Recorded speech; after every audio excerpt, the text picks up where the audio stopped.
Hey guys, I'm going to put you to the side because I cannot drive if I cannot drive if I have that in my way on the steering wheel, right? So yeah. And the air is on. I can lower it a little bit, not very much. Alright, so yeah. I did the recommendation interview for child support, and when the guy called,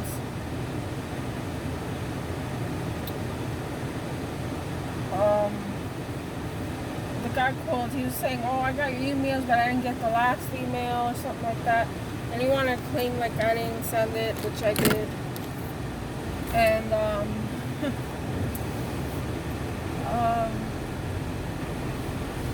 so. Or whatever. Anyway, so they wanted to know about my income or whatever. And then my lawyer's asking him, why does he need to know? We are disputing the fact of child support because of the custody that has not been determined. So why are we? And then me and my lawyer's trying to ask him, okay, so why are you? I'm not sure whether the lawyer didn't know this already, but maybe he said it so that I could be, he questioned him so I could be more aware of the system, because they're asking me about child support and all that when nobody determined anybody who has custody yet. So the guy was like, yeah, I know it's putting the cart before the horse, whatever that stupid metaphor is. And then he's like, well, because that's what we need to do, whatever. So, you know what? You got to follow the court orders and everything, and that's what I had to do. So I gave him my real information, and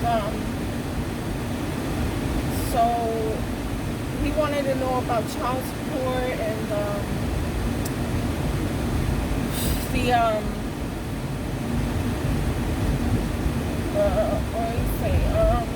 wanted to know if I was getting the extension of $300 on unemployment, and I had to tell him no, because New Jersey wasn't approved yet, but actually it is. So I just found out today that they were approved, but we have not received it yet. So why does that matter, right? You haven't received the money yet, then it doesn't count. Plus, I didn't know it was approved anyway, because they were like the last state. Unbelievable. We're New Jersey, right? And we're like high income, high quality of life. Not high quality of life, actually the opposite. But a high expense to live. So you think it would be right away, but I'm pretty sure it's because New Jersey likes to take a lot of the money for the wrong reasons, and they're very corrupt in the state. Like our roads are really miserable. They're one of the worst roads in the country. Like right now, you can hear me going up lumps and bumps and potholes. So New Jersey is known for that. They don't do any work on their roads, the infrastructure. Oh, forget about it. The worst.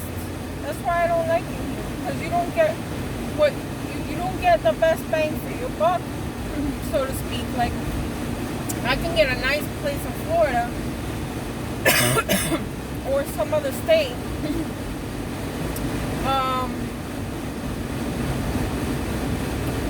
I could do that and pay less money for it.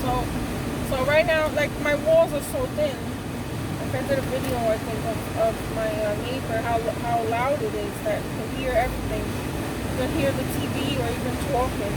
He doesn't really talk much because apparently he's like a gamer and is unemployed, just like everyone else in the building or that area. And it's fucking ridiculous. We got all these unemployed people that are just in their homes, racking up electricity bills and freaking annoying neighbors, and it's just like a big mess and everything. So, and I gotta get my car repaired. I don't have enough for any of this shit. Even though I got ripped off by the car dealer. And, this is like the worst state to try to get ahead of people. So it's just it's really ridiculous. There's no parking enough around here. Yeah, that's what I saw. Alright, so and today's Friday, my so I ended up in New Jersey due to unfortunate circumstance that I ended up, I ended up linking up with a guy that was no good, and he's from New Jersey, and that was a stupid decision to come back to New Jersey, because I was fine in Florida. That's like where I wanted to raise my kids and be permanent, and now I'm not able to do that. It probably won't be, because all my money is going towards a lawyer or the car getting fixed or my rent, and it's just like, and then I got the surprise divorce thing put on me. So, but then I keep thinking to myself, well, you know better. He's going to do some shit like this to you. He always does. Why do you keep trusting and believing in this guy?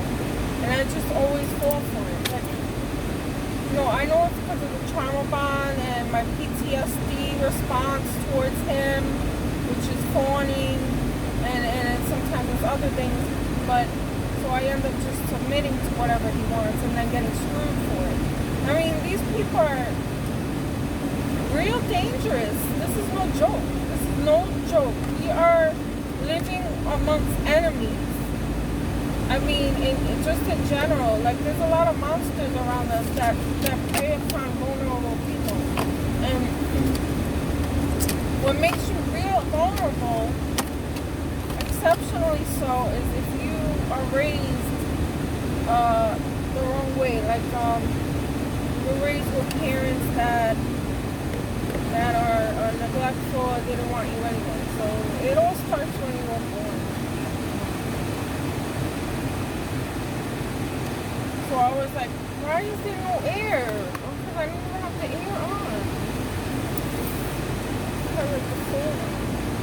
Okay, so yeah, my parents are both narcissists, one more so than the other. And my dad has some kind of problem where, he didn't finish school. He dropped out of school at age 6. I don't know, he was severely abused by his mother.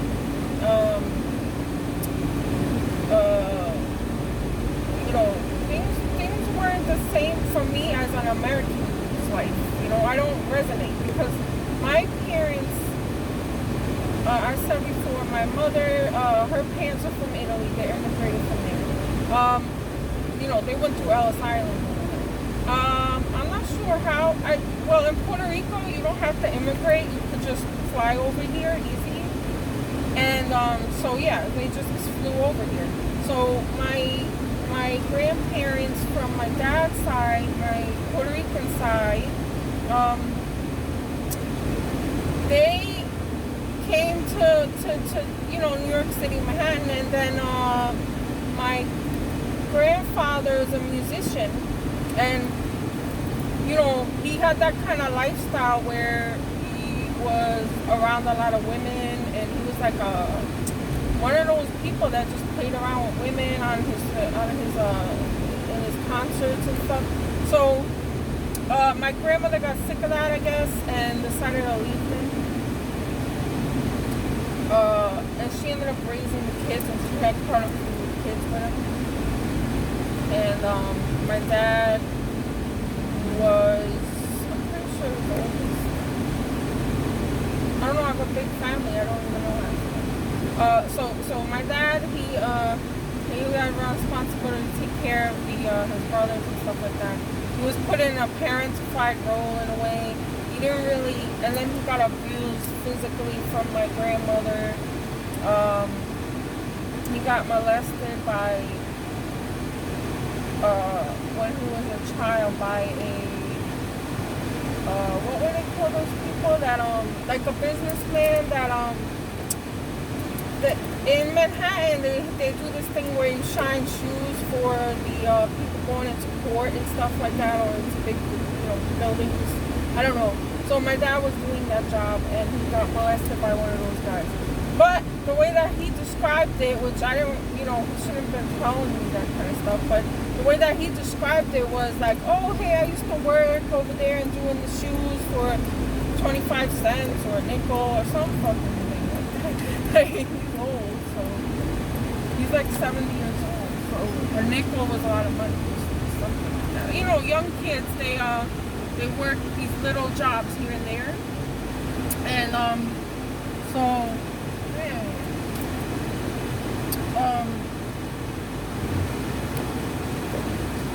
so yeah, he was saying, oh yeah, the guys sometimes they wanted favors, additional favors or something. I don't know who told me it, to be honest.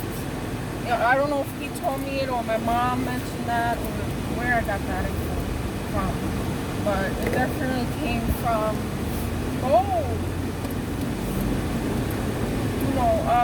so he was molested as a child.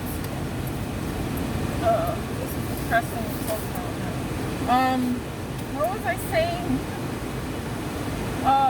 Yeah, he didn't have a good upbringing at all. He didn't even make it to school. Like, he didn't, he didn't finish school. There's something wrong with this turning shit mechanism here. I have to get fixed. But I gotta pay the lawyer, so which one do I pay, you know? That's a big problem. So anyway, yeah, so then he got all kinds of cognitive issues. He didn't go to school, dropped out at 6th grade. You know, he's like a street kid, and yeah, it shows, so let me tell you. So he had no capability at all of being a parent, at all. You know, I didn't have that. I didn't have a father. So my blood is my father, but not by will. If anything, I have to like take care of him. He wants me to take care of him. I'm not taking care of nobody that didn't do anything for me. Don't forget that. You know, I feel bad about it, but I really don't. And you know, because my family on that side never stepped in anyway to help me. So whatever. That's another story. So then I have my mother's side that she had a mother that was schizophrenic and she had to take care of her and stuff like that. So my grandfather. So it's a fucked up mess, and I come from immigrants, so yeah, I'm very left-leaning, obviously. And yeah, so I consider myself minority. Anyway, but the point is that, you know, I was primed for this role to be, you know, kind of like a servant or a workforce to that's what I heard on another channel, that they use you as a workforce to somebody else, like being subservient to the person, and that's who I am, that's who I've been. And to get out of that, it's like, I don't know, where do you fit in from there, you know, like, what are you? I've done a video on that, like, who am I now? Like, what am I supposed to be? Because I'm not playing the role anymore.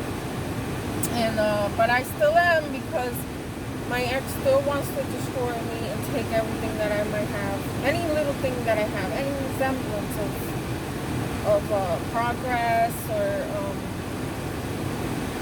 you know, happiness is taken away from me immediately. So I don't even get a chance to enjoy really much of anything because of the nature of my relationship with the guy. And it's not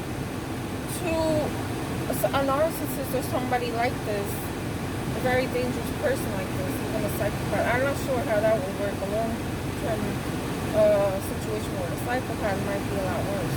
So, but it's kind of like that, like in the same category. But so, you know, it's like, oh, you want to get a divorce? You want to leave? Nah, it doesn't work like that in their world. You don't get any divorce. You don't get to leave. Like, they'll file divorce on you.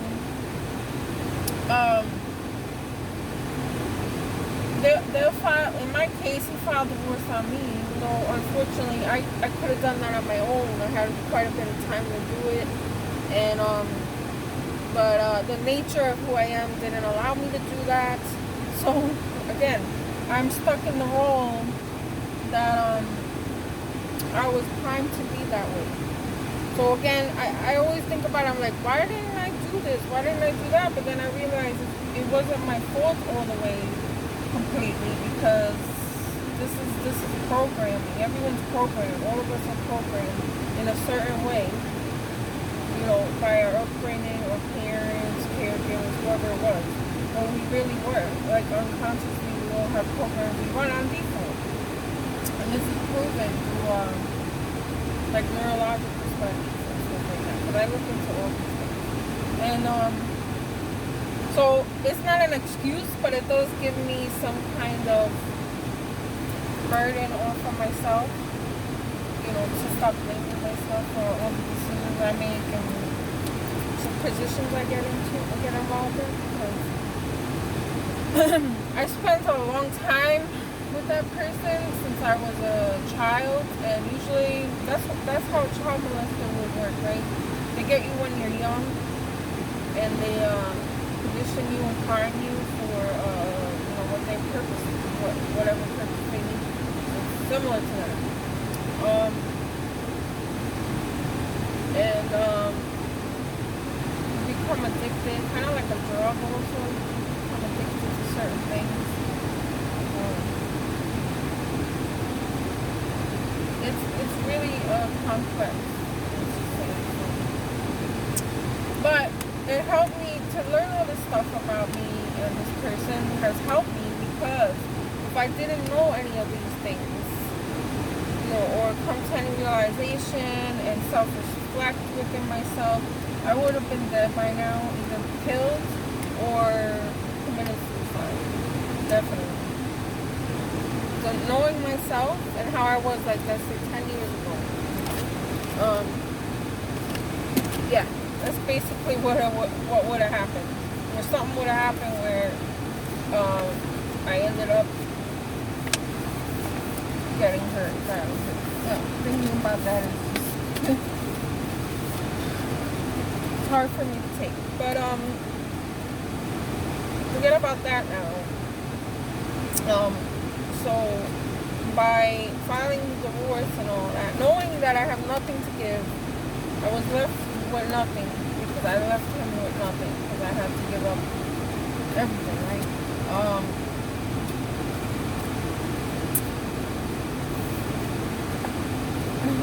He even says that. He says, you know, I don't want nothing from you. I don't want no money from you, because he knows I don't have it like he does, you know, and he has the money. So the purpose of it is just to keep and maintain control over the situation, right? Because the outcome really lies in his hands, because he is the one that what do you call it? The defendant, the plaintiff. He's the one that is enforcing this divorce. So whatever he's asking for, I gotta defend. It's not like, I mean, I'm able to counter sue and do that, but or kind of claim it for divorce, which my lawyer is trying to do that.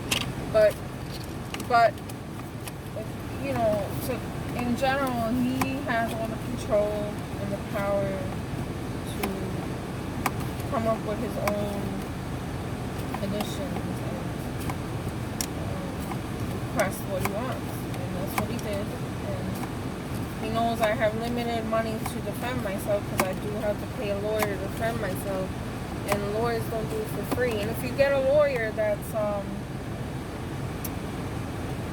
like a low income help legal aid person or whatever, if that's not going to be sufficient enough for you to win the case at all or defend yourself, it really isn't. Because I have been in a situation before where I had a public defender, and I lost that, and it wasn't even something that somebody should lose, okay?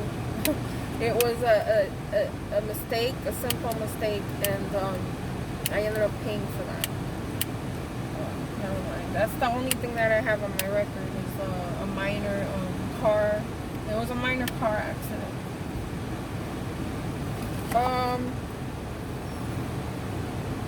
so I learned, at least I learned from that experience, not to get any public defender to represent me. That would be a lost cause. Anyway, so that thing, so he knows I'm gonna have less resources, more added stress on top of the situation that we're in now, because he just picks the best timing to do such things. You know, the court system is limited. People are working from home. Like, they didn't get my documents that I had sent at the first time that I sent it. It's just a mess trying to navigate a legal system, you know, situation in this coronavirus time. So that, and it's wasting more time.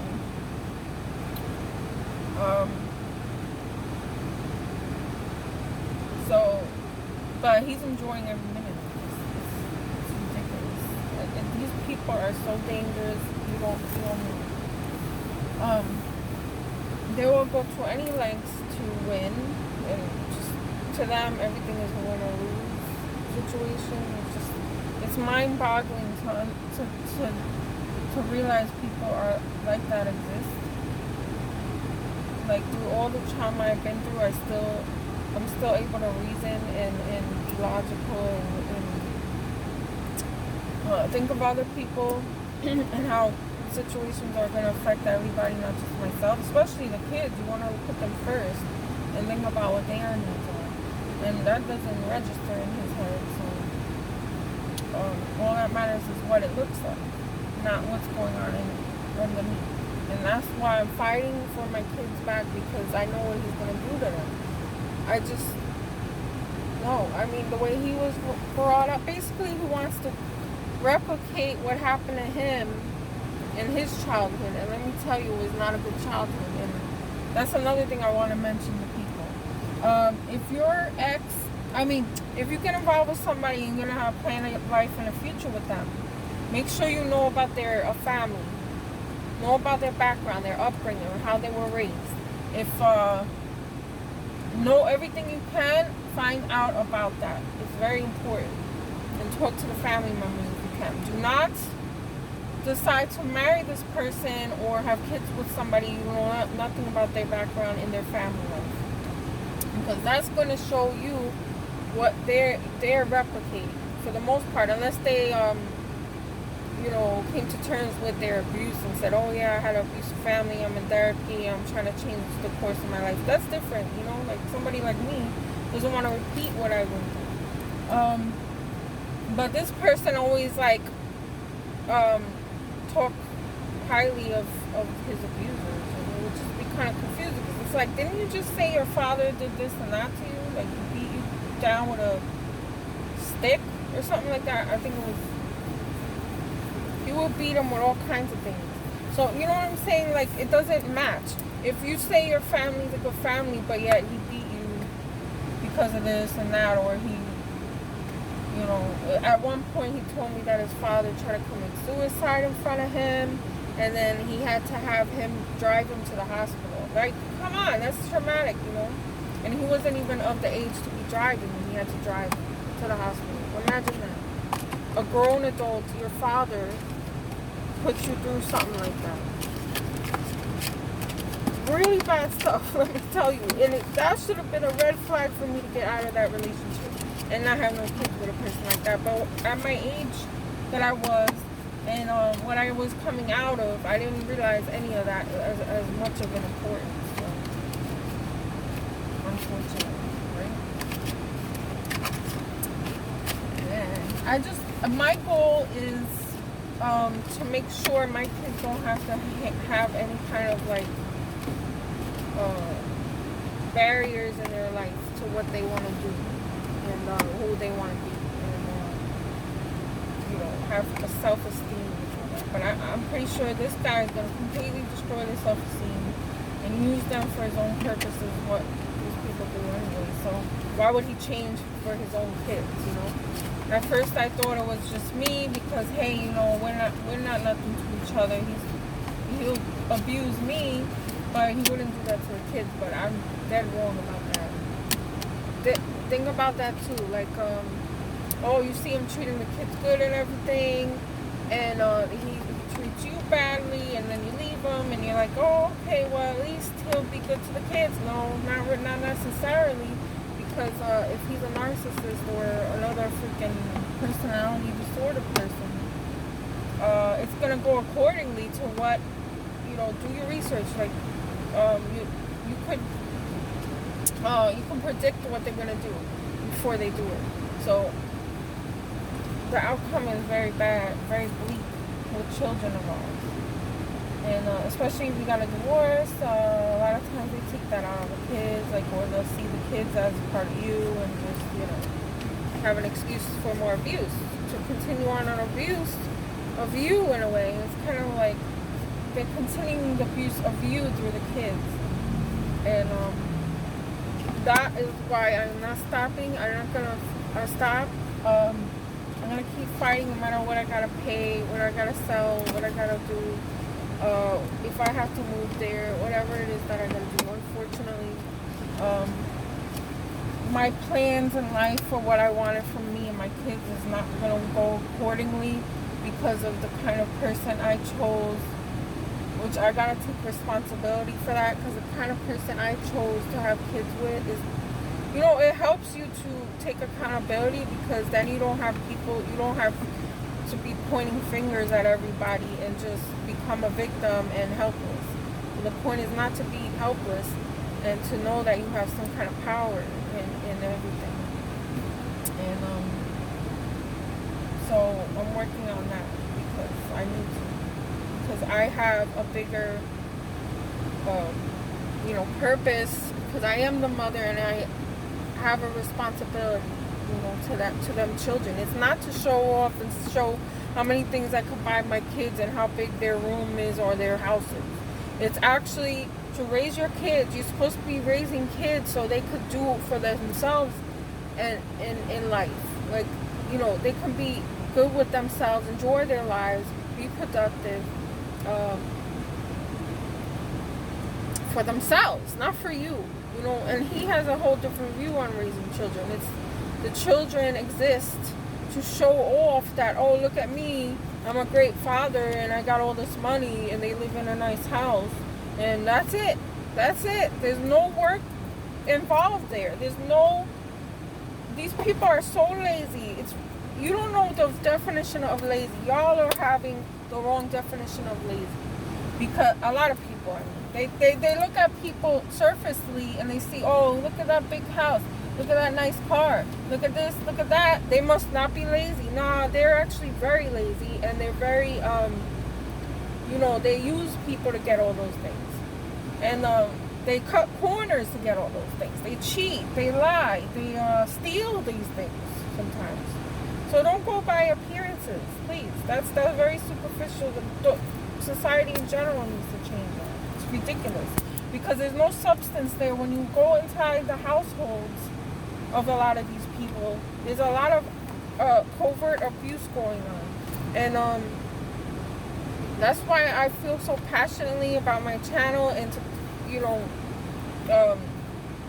follow a lot of YouTubers online in the narcissistic abuse community, because this is what's really going on, and it's destroying us as a country. As you can see, what is going on a large scale, right?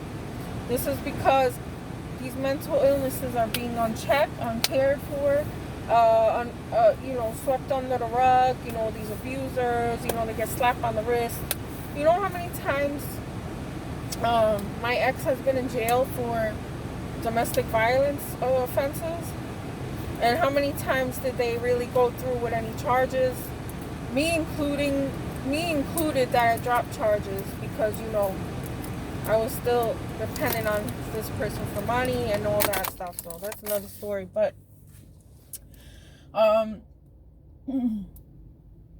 we need to be the change you want to see in the world. I've seen that in one of my therapy rooms, and it makes a lot of sense.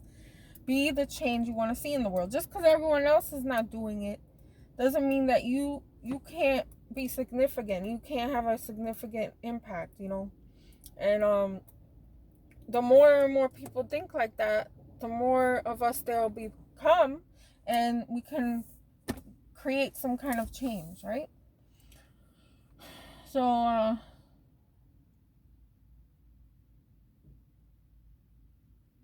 yeah, this is, I know in my heart that I have to fight as much as I can with the little I have, but, you know, and have faith in your inner strength and guidance, I guess, from the universe. You know, I have faith. I have of spirituality. It's just I don't follow any kind of cult, religion, or any kind of groups, because I consider those cults. So, because things get misconstrued and people, you know, they they they they they get used to being in a power position over people, and then it's just, you know how the churches work. I mean, if y'all ever was raised in a church, you might understand what I'm saying. Like, everybody just mindlessly, it's like a group mentality. What they say, they were calling it hive mind, where it's just like, wow, there's no individuality, no room for you to think for yourself, and that's not who I am. So I do not associate with religions.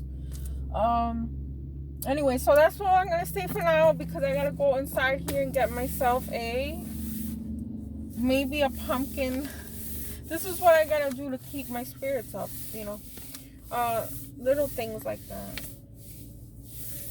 A pumpkin spice latte or an iced matcha latte, which is really good because it's green and it has like leaves in it. It's delicious.